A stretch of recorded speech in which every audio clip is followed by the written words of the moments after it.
Okay, so today I'm talking about doing air layering. Now, air layering is a way to propagate a tree without growing it from seed or cuttings or any other method like that. Air layering is where you take a tree that's already established and through the process I'm going to show you, remove the cambium, wrap it with sphagnum moss, and in time roots will develop in that location, allowing you to separate the tree, have the bottom part that's already has roots on it and it'll continue to grow, remove the top part which now has roots, plant it in soil, and it'll be a separate tree and grow independently and already have roots established, so the chances of its survival are very, very good. So it's a really nice way to, because there's a lot of times when you have straight trees and then a lot of movement and that top part of the tree looks like a perfect bonsai. So what you want to do is take that section that looks perfect already, air layer that off the top, grow it independently, and you've got a beautifully well established bonsai without having to wait very long to do that. All you'll need to do an air layer is some pretty basic tools. The most important thing is sphagnum moss. Sphagnum moss has a rooting hormone already in it. It's a natural substance that's in this sphagnum moss. It also retains water very well, and this is what you'll actually wrap the wound with to promote the roots to develop. To hold the sphagnum moss in place, you're also going to need a piece of aluminum foil. Really simple. You just kind of roll it up in there, wrap it around the wound, and then seal it tight. It allows for rainwater to get in there or water to get in to keep it moist, but also holds the sphagnum close to the trunk of the tree and gives some airflow in there as well. Also, you're going to need your basic tools, your concave cutters and your trimmers. Really useful. I've heard cases where sphagnum moss has contained a flesh-eating bacteria, so rubber gloves whenever you're handling this stuff is a must. So good case of these, and then just a bucket of water to soak the sphagnum moss in, and that's step number one. All we're going to do is just put a good handful or two of sphagnum moss in this water, let it soak while we do the rest of the process. So I'm going to do that right now. Okay, so the tree I decided to work on is a Brazilian Raintree. There's a lot of good movement in this trunk, and actually it's going to make two wonderful trees. There's the bottom section is really, really nice, but it has a lot of straightness to it, so I do want to create some taper anyway, so this top would be removed.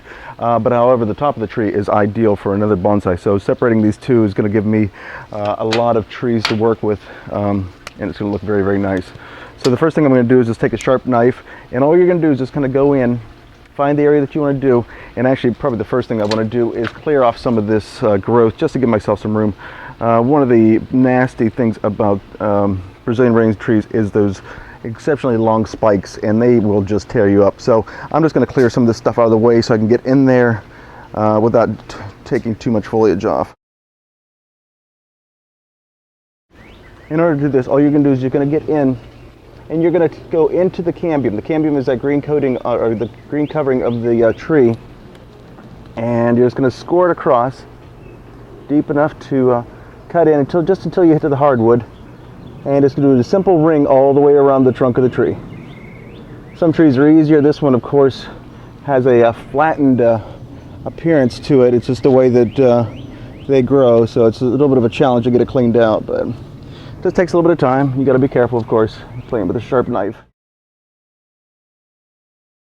Okay, next step is to come down about an inch, inch and a half, because what you're trying to do is, the way an air layer works is, of course, as you remember, the water and nutrients come up to the center of the tree, and then the chlorophyll and the leaves creates food to send back down to the roots.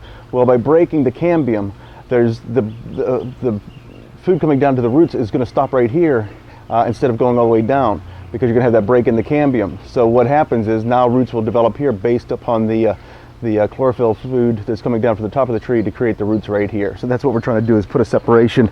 And as you know, trees will try and heal over, so if you don't make this big enough, it's going to roll that cambium down, trying to get it to connect again so they can get down to the roots. But if it develops the roots before it will actually heal the cambium, that's exactly what we're going for.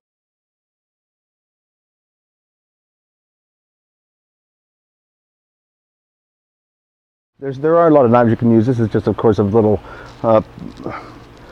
pocket knife, but you can use a grafting knife, and then you're just going to score right down the middle, and then to start to peel off that cambium. And it should come off in a pretty good sheet, depending on how well you did with your cutting.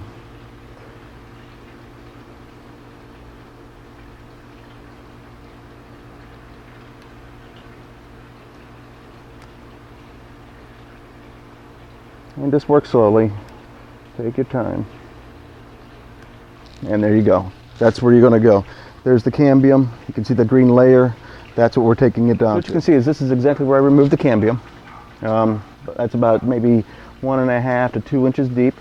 A nice straight cut along the bottom, and it has to be all the way around the tree. So you can see, did a real nice job of totally trimming that off all the way around. Kind of a detailed cut, but got in there pretty good. So now what we're going to do is we're going to get the sphagnum moss that's been soaking. Okay, so take the sphagnum moss. I'm going to squeeze it out. You know, we just want this kind of damp. We can always add water to it later. Nice large ball of this, and you're just going to spread it out. Kind of like a bird's nest, of course.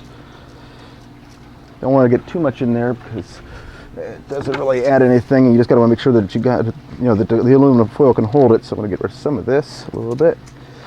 And then it's just simply taking this and wrapping around the trunk of the tree.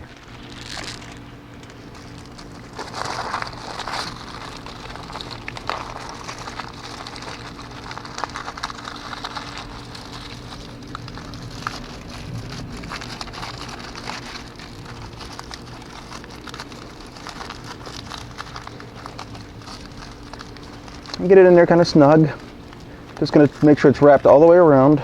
Okay if you drop some, and okay if it opens up a little bit, but what you want is just want to have this closed, and the whole purpose of the aluminum foil is just to keep it close to the tree. And what's going to happen is that's just going to sit now for, it can take as many as maybe a couple months, as few as just a few weeks. But you can always peel back the aluminum foil, pull back the sphagnum, and see these roots develop. When you have a nice set of roots developed, go ahead and cut the tree, and we'll probably do another video at that point when we follow up on this.